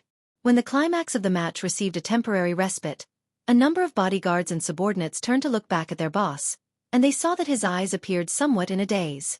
His hands didn't seem to be in the right place, as if he was still caught up in the match, anxiously awaiting the final results. The corners of the mob boss's eyes had tears welling up as he tried hard to release his fingers to drop the cigar to attract the attention of his subordinates, but he discovered in despair that his line of thought was becoming highly impeded and stiff. Even a simple action needed more than a minute to complete, and his fingers were even resisting his will. Pah! The burning cigar finally fell to the ground as Malsona's tears flowed down to his neck across his cheeks. A few bodyguards discovered this and were just about to ask their boss if it was because the match was too exciting when Malsona suddenly bent down. As he wiped his face, he picked up the cigar. "That was an excellent match. Give the victor more money." Malsona flicked the cigar and pulled up his collar as he grinned happily.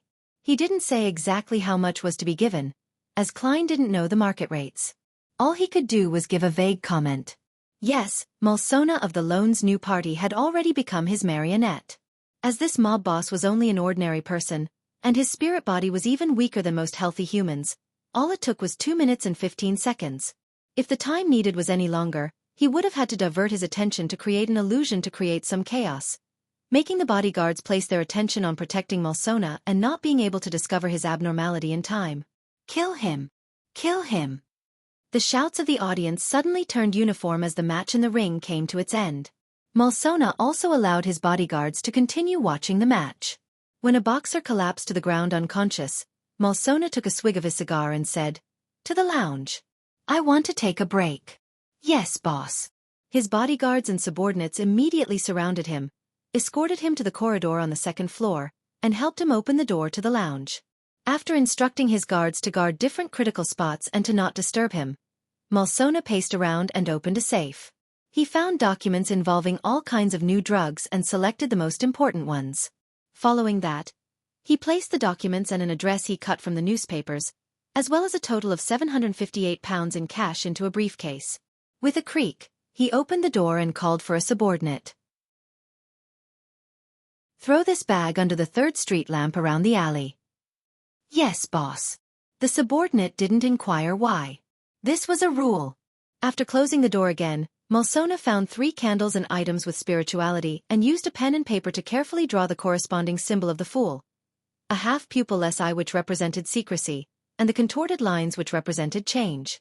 Then, this mob boss who had become a marionette lit the candles, used cologne to represent essential oil and extract, and solemnly held a bestowment ritual. He softly chanted the fool's honorific name, and he used ancient Hermes, which he originally didn't know, to recite the corresponding incantation.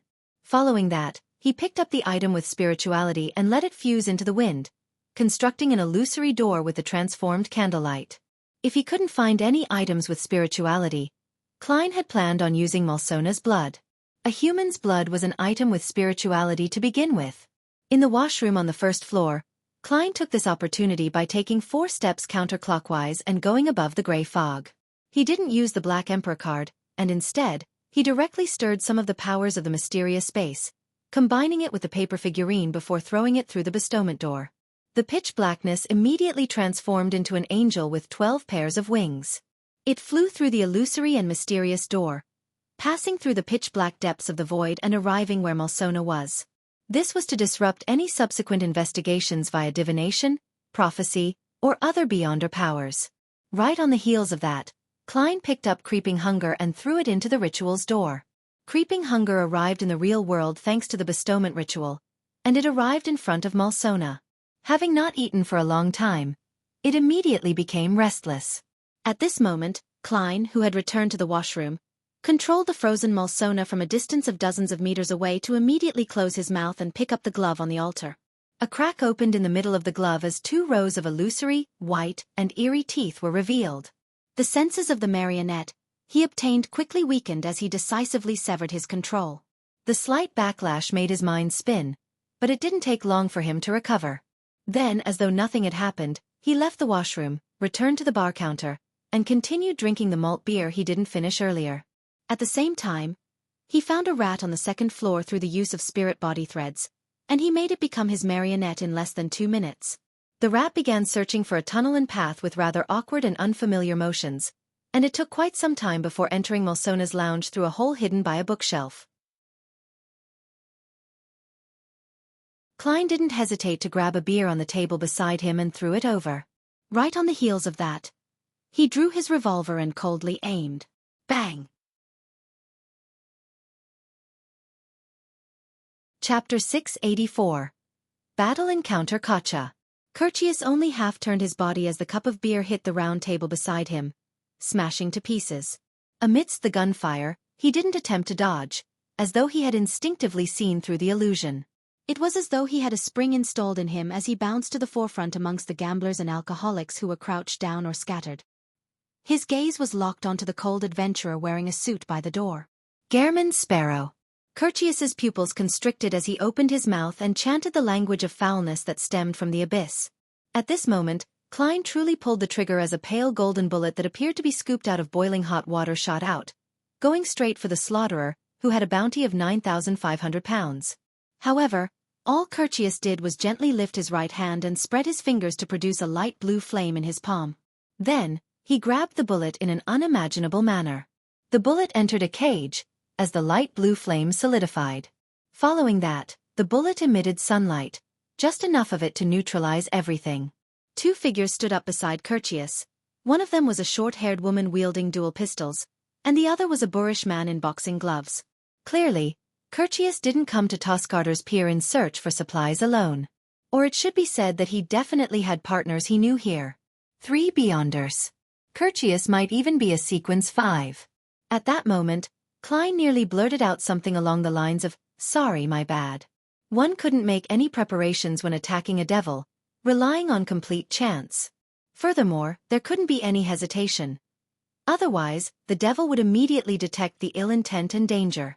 However, under such situations, it was truly hard to tell who held the advantage in such situations. Klein didn't hesitate to turn around while holding his revolver.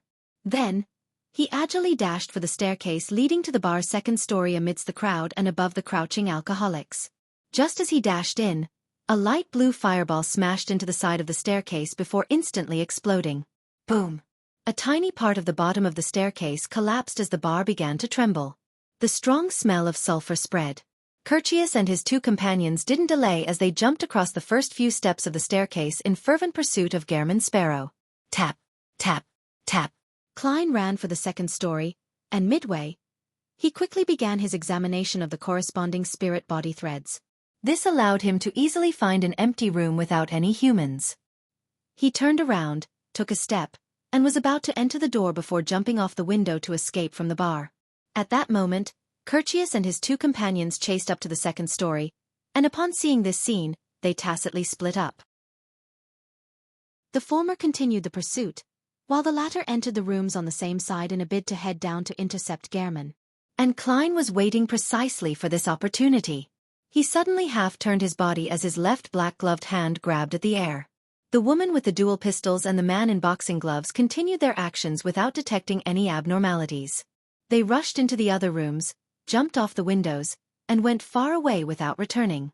Their goal and actions of separate and intercept had allowed Klein to use the Baron of Corruption's distortion to change it to separate and take action alone. This wouldn't last very long, but it was enough time for Klein to fight Curtius one-on-one for a brief moment. Boom. Having completed distortion, he fell to the ground, rolling inside the building and avoiding the light blue fireball which Curtius kept shooting out. Amidst the incessant booming, the buildings where the bar originally was wavered as though it had experienced an earthquake. Right on the heels of that, Curtius rapidly lunged forward, entering the rather vast room. Seeing Gehrman Sparrow adeptly somersaulting and jumping without fighting him head-on while also controlling his emotions very well, Slaughterer immediately opened his mouth and used the unique language of foulness to say the word, "Slow." The entire room and all the objects inside seemed to calm down. Klein's somersaulting actions slowed down significantly and weren't as smooth as before. Curtius didn't hesitate to lock onto his target, as he followed up with another word of the devil language. Die! Klein's figure instantly froze as he stood rooted on the spot and gradually turned faint and thin, becoming a paper figurine filled with spotted red rust. At the same time, He surfaced by the side of the door, wearing a half-top hat and black double-breasted frock suit. He reached out his black-gloved hand, grabbed the handle, and shut the door to the collapsing room with a pull. Creak! The din outside vanished as the room seemed to stand out alone, becoming a firm cage. Upon seeing this, Curtius's body swelled as his clothes tore. He instantly transformed into a behemoth nearly 3 meters tall. His skin appeared dark, but it was dark black and sinister. Goat horns filled with countless mysterious patterns grew on his head as a pair of bat wings on his back spread open. Swirling around him were light blue flames that emitted the strong smell of sulfur. So. Light blue fireballs shot out in unison, blanketing the region around the door. At the same time, the redness in Curtius's eyes bloomed as he said with the extremely corruptive words of the devil, "Corruption!" This was also an area of effect attack. The light blue in his eyes filled up as Klein clenched his left hand, which wore a sinister and noble glove, and quickly did a half-twist. The fireballs immediately lost their trajectories and acted chaotically as though in random motion. They smashed into the ceiling, the door, ground, or flew backward at Curtius. Immediately, the booming sounds in the room undulated. The seal created by the power of distortion suffered an intense blow as it trembled, but it didn't show any signs of damage. The light blue flames soared into the sky as the smell of sulfur spread. Klein's body suddenly bent down as his body was covered in a layer of clearly sticky black liquid. Bang! His figure exploded, turning into torn pieces of paper and corrupted black fog. Immediately following that, he surfaced on the other side, his skin a clear dark shade. His clothes were torn from the explosive force and the flames from the abyss. Corruption, which had splashed damage, was useful against his paper figurine substitutes to a certain extent, inflicting damage to a certain degree via an unavoidable influence. And the aftermath of the explosion wasn't within Klein's control. Similarly, it dealt damage to him. However, upon their first encounter, Klein had given Curtius a cup of beer, completing the bribe. Therefore attacks and control effects directed at him were greatly negated. Curtius clearly didn't expect the minor influence that corruption had dealt to Gehrman Sparrow. Just as he pulled out a long blade formed entirely of flames, and before he could unleash his speed and strength in a fervent attack, he saw his opponent's left hand's glove transform as though it was made of gold. 2 blinding streaks of lightning tore out of Klein's eyes. Psychic piercing. Ah! Curtius instantly let out a tragic cry as he felt as though 100 bottles of holy water had been infused into his mind. He was rich in actual combat experience and, knowing that having been struck by a psyche attack, knew that he would subsequently suffer a series of relentlessness attacks. Hence, he instinctively transformed into a pitch-black liquid and began spreading across the floor. The liquid appeared to be the coalescence of the darkest and evilest desires of a person's heart as the liquid spread across the room towards Gehrman Sparrow, as though it would corrupt everything. This state is truly perfect. In a battle encounter, either party would suffer the problem of not being sufficiently prepared. Thankfully, I've always remembered the suspected desire apostle I encountered, and I've completely held back all desires and emotions. Klein didn't dodge as the glove on his left hand rapidly bloomed with pure and clean sunlight. He spread out his arms, allowing a pillar of holy light that had golden flames swirling around it descend from the sky. It illuminated every corner and every shadow of the room. The column of light struck the richest parts of the pitch-black liquid as it radiated outwards in a rippling manner. Amidst the bright and holy light, the pitch-black liquid quickly evaporated and mostly vanished. Curtius hurriedly materialized his body and reformed near the window. He still maintained his state as a 3-meter-tall devil. He was as calm as always, but he could hardly hold back his intense bloodlust and desire to kill. The present him was already rather weak. He didn't dare to circle around Gehrman Sparrow as he waited for him to show any emotion so as to control his desires. He ignited the 2 mysterious goat horns on his head in an attempt to forcefully attack his enemy's psyche, inducing emotions to a certain degree in an unavoidable manner. Once he had any desires or emotions, the situation would be in the Desire Apostle's control. At that moment, Curtius's head suddenly turned numb, causing him to nearly lose the thoughts he previously had. After both parties entered a range of 5 meters, the reason why Klein remained in a passive state, using paper figurine substitutes and a Baron of Corruption's distortion powers to barely put up a fight and stall for time, was to divert attention in order to control Curtius's spirit body threads. With the strength of a Sequence 5 spirit body, it wasn't easy to obtain initial control over Slaughterer to begin with. However, with the cup of beer bribe, it reduced Curtius's defense and resistance.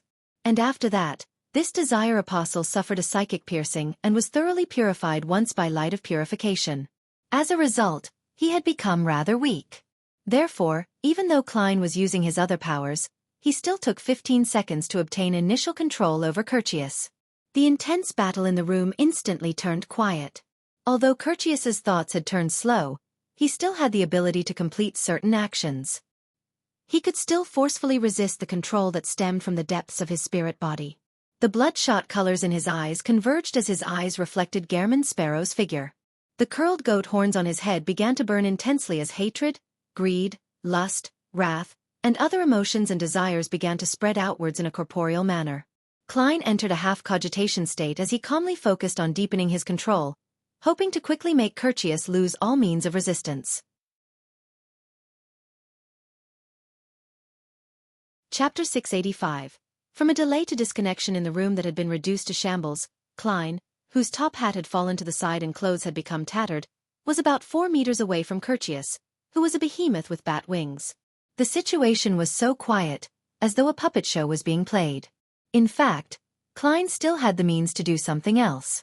Back when marionettist Rosago forcefully controlled both him and Sharon, he could resist the Wraith's possession and use flame controlling to summon a flame to destroy the shadow pulled in by Sharon.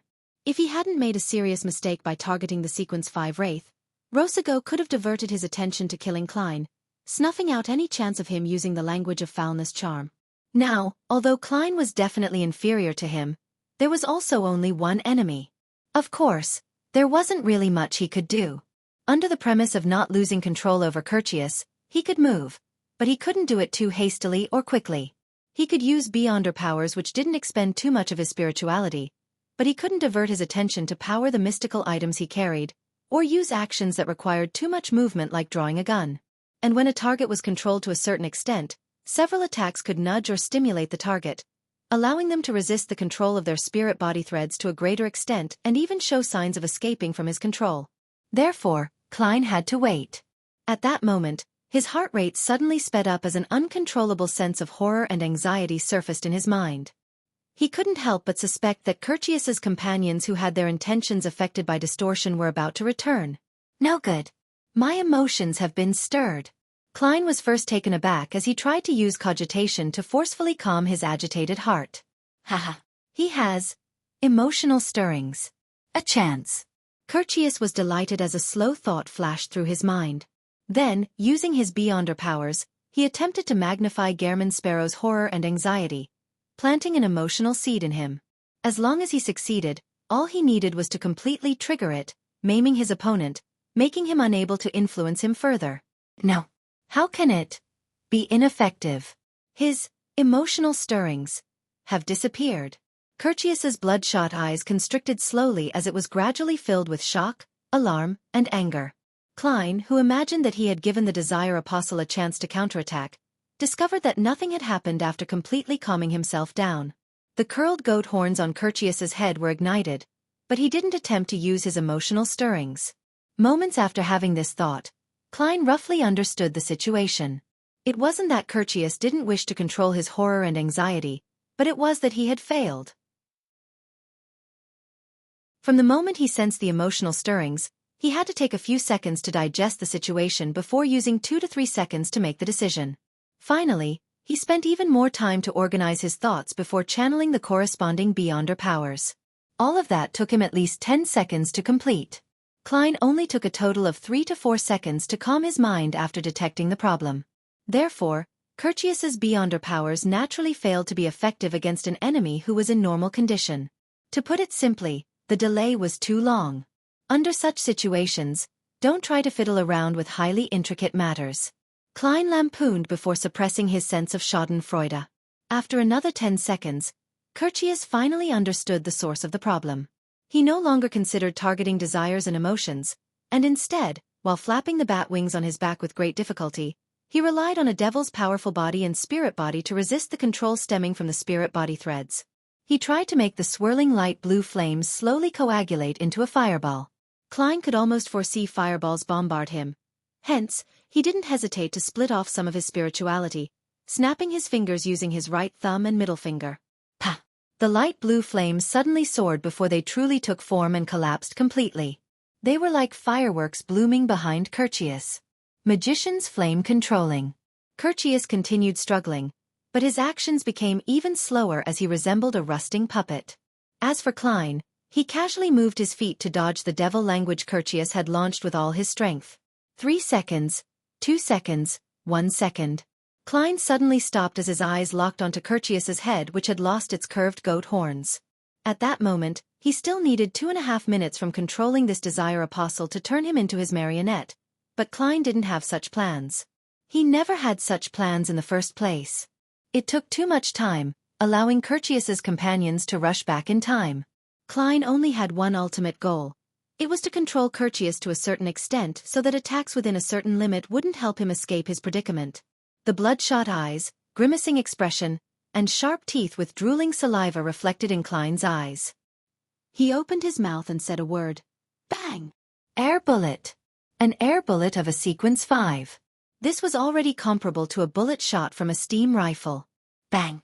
The air bullet accurately hit Curtius's forehead, causing him to throw up his head, yanking the spirit body threads. In between his brows, a bloody hole that wasn't too deep had appeared. It wasn't a mortal blow. To a devil, a desire apostle, their bodies seemed to be cloaked with thick and hard armor. Their blood and flesh had extreme elasticity and defensive strength. Bam! Bam! Bam! Klein kept creating air bullets while making gunshot sounds, striking Curtius's forehead again and again, slowly leaving it a contiguous mess.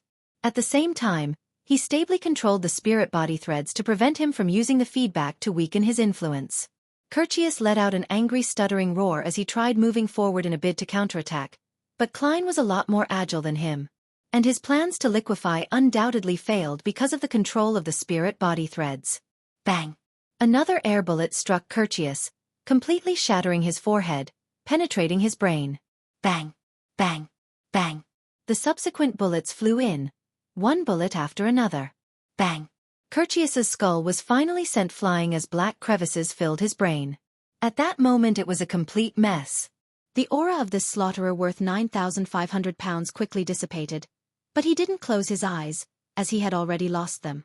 Bit by bit, he collapsed to the ground slowly as Klein walked over and extended his left hand. 2 blood-red eyes split open in the middle of the glove. A cold and eerie wind appeared as Slaughterer Curtius's spirit body, as well as his black fog-like beyonder characteristic shot towards creeping hunger amidst screams before fixing itself to a blank finger. Soon, the glove turned black once again, but this time it was profound and pure, resembling countless squirming dots of the same color formed one layer after another. Klein sensed the changes for 2 seconds before walking towards the shattered window, feeling somewhat disappointed and also somewhat delighted. When grazing Curtius, he had actually considered which beyonder powers he wished to receive and which he didn't wish to receive. The one he didn't wish for was the danger premonition of a devil, as this needed to have creeping hunger constantly activated while maintaining Curtius's soul. And this meant that he needed to feed the glove every day, which spelled an extreme inconvenience for himself. Furthermore, this also overlapped with his powers as a seer to a certain extent. As for whether the danger premonition of a devil worked after making it into his marionette, Klein believed that it was targeted on the marionette and had nothing to do with its controller. What Klein wished for the most was to draw the desire apostle's beyonder powers of using a target's emotional stirrings or the use of any of the language of foulness, with the best being death or corruption. At that moment, he had been quite lucky to obtain 3 beyonder powers. One of them was language of foulness, but it wasn't death or corruption, but slow. This allowed all targets in a 7 to 8 meter radius to instantly turn numb or even come to a halt. However, it could only be maintained for 2 seconds. The second beyonder power was Sword of Lava. It could create a flaming sword with extremely high offensive power. One strike could directly cleave through a thick stone column, leaving the sliced-off end to appear to be melted off. This was the option Curtius had used when he attacked maniacally. The third was Sulfur Fireball. Not only could it create an explosion of considerable might, but it could also poison people and objects which had been stained by the flames. If matched with a devil form's powers, 10 to 20 fireballs could be launched at the same instance. Out of that form, it maxed out at 3. That's not bad.